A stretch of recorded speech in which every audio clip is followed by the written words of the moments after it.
You're listening to a Mint podcast brought to you by HT Smartcast.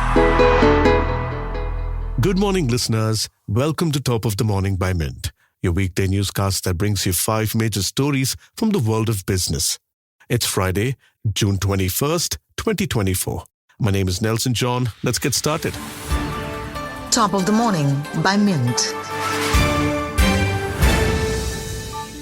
The Indian benchmark indices Nifty and Sensex opened at record levels and touched new highs during the session before ending the day marginally higher, with Sensex up 0.18% and Nifty up 0.22%. From next June, every new smartphone and tablet sold in India will need to have a USB-C charging port so that consumers can charge all their devices with just one type of charger. The rule, which will include laptops by 2026, is part of India's efforts to align itself with global standards set by the European Union to enhance convenience and reduce waste. The new rule doesn't apply to feature phones and wearables for now, but it's a big leap in the right direction. The Indian government said it plans to enforce the new start vigorously.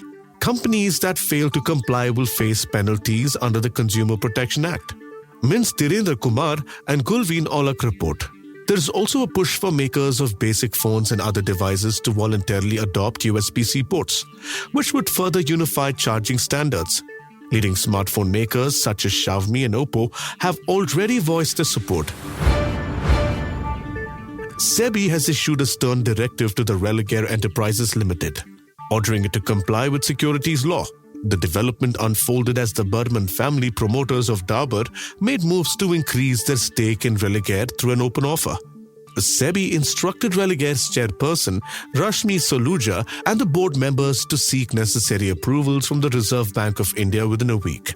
The action highlights SEBI's concern about Religare's attempt to obstruct the open offer by the Burmans, who are significant stakeholders in Religare through various family-owned entities. SEBI intervened despite resistance from Religare, which expressed doubt about the Burman's ability to improve the company's management, highlighting the importance of adhering to the proper procedures in an acquisition. Mint's Ranjani Raghavan and Neha Joshi report. Apple and Google are diving deep into generative AI and making smartphones more capable in the process. Apple recently announced Apple Intelligence, a set of tools that will allow iPhones, iPads, and Macs to perform tasks such as transcribing calls, crafting emails, and generating images and emoticons. Google rolled out similar capabilities last September, and Samsung also offered similar AI features on its top-tier devices. However, not all AI tasks are processed on the device itself. Apple's Siri will soon be able to handle simple queries on device, but could tap OpenAI's ChatGPT for more complex requests. Google Pixel phones and Samsung devices need internet connections to access hefty AI models stored in the cloud. For now, these cutting-edge AI features are limited to premium models.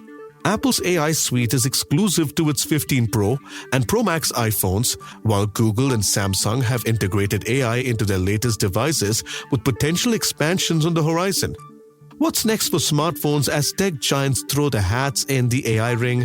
Mint's tech correspondent Shovik Das has the answers in today's primer.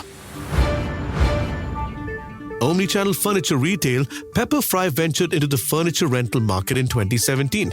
Tapping the sharing economy vibe that appealed to India's young urbanites. At the time, the company estimated that the market could one day be worth $1 billion a year. Despite a promising start, Pepperfry ended in rental services in 2019, saying that the market was too niche. There are still 157 companies worldwide that employ the rental model, including Indian firms such as RentMojo and Furlenco. But most are still small thanks to a complex market with overestimated potential.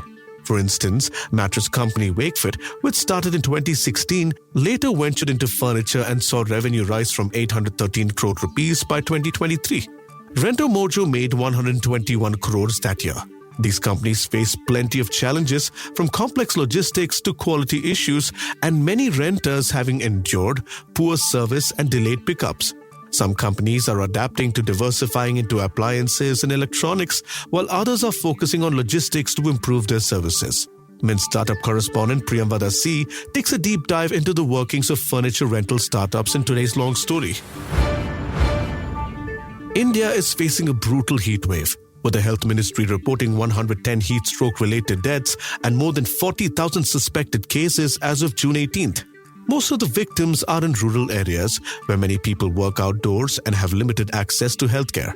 Madhya Pradesh has recorded the most heat stroke cases, followed by Rajasthan and Andhra Pradesh, while Uttar Pradesh has seen the most deaths, reports Mins Pooja Das. We'd love to hear your feedback on this podcast. Let us know by writing to us at feedback@theratelifemint.com. You may send us feedback, tips, or anything that you feel we should be covering from your vantage point in the world of business and finance. That's all for today. Thank you for listening. We're eagerly looking forward to our next Top of the Morning episode, which will be packed with our fresh business news. Until then, have a great day. Top of the Morning by Mint.